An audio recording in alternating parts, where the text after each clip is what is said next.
Asia cup 2025 final presentation ceremony के दौरान सलमान अली आगा को जब रनर अप का चेक दिया जाता है और वो उस चेक को फेंक देते हैं और शायद ये दिखाने की कोशिश कर रहे थे कि वो चैंपियन का चेक डिजर्व करते हैं, क्योंकि आपने बैटिंग इतनी अच्छी की है, आपकी टीम ने इतना अच्छा टोटल जो सेट करके दिया था। दोस्तों, एशिया कप 2025 फाइनल के बाद क्रिकेट की तारीख में ऐसे इंसिडेंट हुए हैं जो आज तक नहीं हुए। एसीसी के प्रेसिडेंट और पाकिस्तान क्रिकेट बोर्ड के चेयरमैन मोहसिन नकवी वो पहले ऑफिशियल बनते हैं जो ट्रॉफी यानी फाइनल हैंड ओवर दिए बगैर जो है वो स्टेडियम से वापस चले जाते हैं। इंडियन टीम वो पहली टीम बनती है जो ट्रॉफी फाइनल की वसूल नहीं करती और वसूल किए बगैर यानी खाली हाथ वो इंडिया जान गए, क्योंकि वो ये तहैया करके आए हुए थे। 14 सितंबर वाला जब वो मैच जीते हैं, पोस्ट मैच कॉन्फ्रेंस में जब उनके कप्तान आते हैं, जब वो पॉलिटिकल स्टेटमेंट दोहराते हैं, तो उन्होंने खुल्लम खुल्ला आपको अयां कर दिया था कि हम किस मकसद के लिए यहाँ पे आए हुए हैं। और सेम उन्होंने वही किया। नो हैंडशेक प्रेजेंटेशन सेरेमनी में वो आते नहीं है, ट्रॉफी में वो आते नहीं है, कुछ भी नहीं करते, लेकिन वो जो काम करने आए थे वो करके चले जाते हैं और सही से आपके मुंह पे लित्तर मार के जाते हैं कि ऐसी 3 मैच तो हराए ने। एशिया कप 2025 या तारीख में पिछले एशिया कप की हिस्ट्री या पीछे पूरे टूर्नामेंट की हिस्ट्री उठा के देख लेना, ऐसा पहली बार हुआ है कि आप बैक टू बैक 3 मैचेस हारे हैं और वो भी इंडिया से। क्योंकि एक ही टीम यहाँ पे नजर आ रही थी कि शायद आप कंपटीटर हैं इंडिया के, लेकिन आपने ये दिखाया कि आपकी कुछ औकात ही नहीं है। आपने ये दिखाया कि आपकी जो बॉलिंग लाइन अप है वो तो अच्छी है, लेकिन आपका जो मिडल ऑर्डर है, जिसमें आपके साइम अयूब है, जिसमें आपके मोहम्मद हारिस हैं, जिसमें आपके कप्तान सलमान अली आगा है, जिसमें हुसैन तल्लत है, वो तो सब फेक हैं, वो तो सब फर्जी खिलाड़ी हैं, वो तो सब नाम है। असल में वो कुछ है नहीं है, क्योंकि अगर इतनी सेंस होती तो 33 रन पे 8 खिलाड़ी आउट ना होते। आज पाकिस्तान अगर वही 5 बोले जो मोहम्मद नवाज एक पहली बॉल पे बुमराह की 20वें ओवर की आउट हो जाते हैं, अगर वो 5 बोले खेल जाते या पूरी टीम मिला के 20 ओवर खेल लेती, तो आज रिजल्ट कुछ और होना था। क्योंकि आपने वो गट्स दिखाई नहीं है और आज पूरी दुनिया आपका मजाक उड़ा रही है।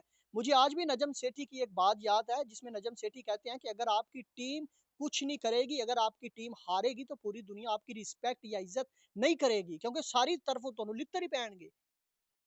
जो उन्होंने करना था वो कर गए हैं। ट्रॉफी देनी ना देनी, लेनी ना लेनी, जब बोर्ड पे वो कहते हैं ना, उनके जो खिलाड़ी कह रहे हैं कि जब बोर्ड पे आ गया इंडिया चैंपियन, इंडिया 2025 का चैंपियन है, यानी हम चैंपियन बन गए हैं, तो फिर बन गए हैं। उनके प्राइम मिनिस्टर जो नरेंद्र मोदी हैं, उन्होंने भी एक ट्वीट किया और वो भी ट्वीट उनकी जो क्लैरिटी है उसको अयां करता है कि उनका मकसद क्या है। उन्होंने भी ऑपरेशन संदूर के साथ क्रिकेट को जोड़ दिया है और उनके जो कप्तान को जो पीछे से कमांड दी गई थी, जो बीसीसीआई की जानब से या जो इंडियन गवर्नमेंट की जानब से जो दी गई थी, उन्होंने वहां पे आके अप्लाई की, उन्होंने आपके सामने अप्लाई की, आपके सामने खेला, आपसे हाथ नहीं मिलाया, उन्होंने जो चाहना था वो किया और फाइनल में आपको हरा के चले जाते हैं। मजा तो तब था ना सलमान आगा साहब, अगर आप चेक फेंक रहे हैं, अगर आप चंद पाकिस्तानियों को खुश भी कर देते हैं ये चेक फेंक के कि हमें ये वसूल नहीं करना, क्योंकि वहां पे भी हाथ लगे हुए हैं, तो फिर आपको फाइनल जीतना चाहिए था।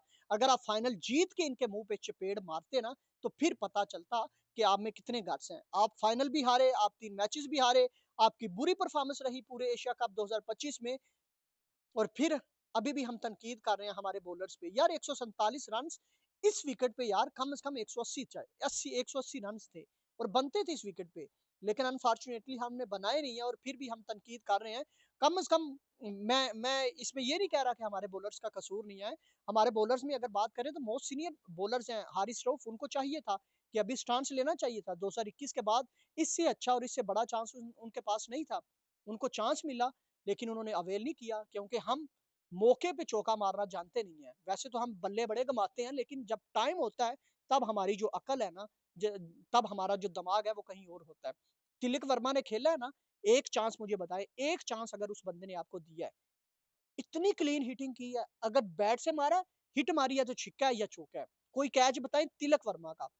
अलबत्ता एक रन आउट हमारे शहजादे हारिस मोहम्मद हारिस ने जरूर मिस किया, क्योंकि lack of game awareness, looking like Saim Ayub, क्योंकि वो तो जब बैटिंग में आते हैं तो वो फिर कैचिंग प्रैक्टिस करवाते हैं, जब वो फील्डिंग में होते हैं तो फिर उनका दिमाग कुछ और होता है। दोस्तों, बहुत सारी चीजें हैं, लेकिन 24 करोड़ पाकिस्तानियों का जो सर है वो शर्म से झुक गया। मेरे बहुत सारे दोस्त इंक्लूडिंग भी, और आप में से भी बहुत सारे ऐसे लोग होंगे जो शायद आप क्रिकेट पे बात करना पसंद ही नहीं करेंगे, क्योंकि आप और बहुत सारे ऐसे क्रिकेट के लवर हैं जो कहते हैं कि यार इस टीम के बारे में बात करनी है जो टीम हर बार हमें हरवा देती है, हमारी उम्मीदों पे पानी फेरती है। आप इमेजिन करें जो दोस्त दुबई क्रिकेट स्टेडियम में मौजूद थे, जो 38,000 क्राउड की अगर बात करें, तो 38,000 में से जो 5-6,000 बंदा पाकिस्तानी था या जो पाकिस्तान टीम को सपोर्ट कर रहा था, 29-35,000 इंडियन फैन्स के दौरान उन पे क्या बीती होगी।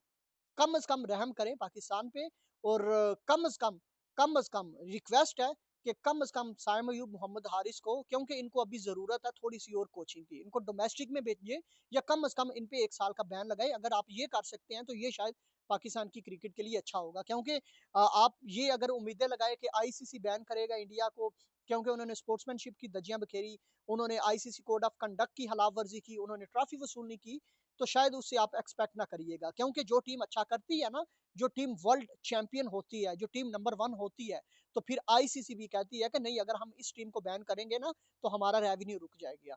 शायद आईसीसी आपको ही कह देगा तुसी बाहर हो जाओ, क्योंकि ਤੁਹਾਡੇ ਨਾਲ ਹੀ ਤੇ ਰੌਲਾ ਹੁੰਦਾ ਹੈ।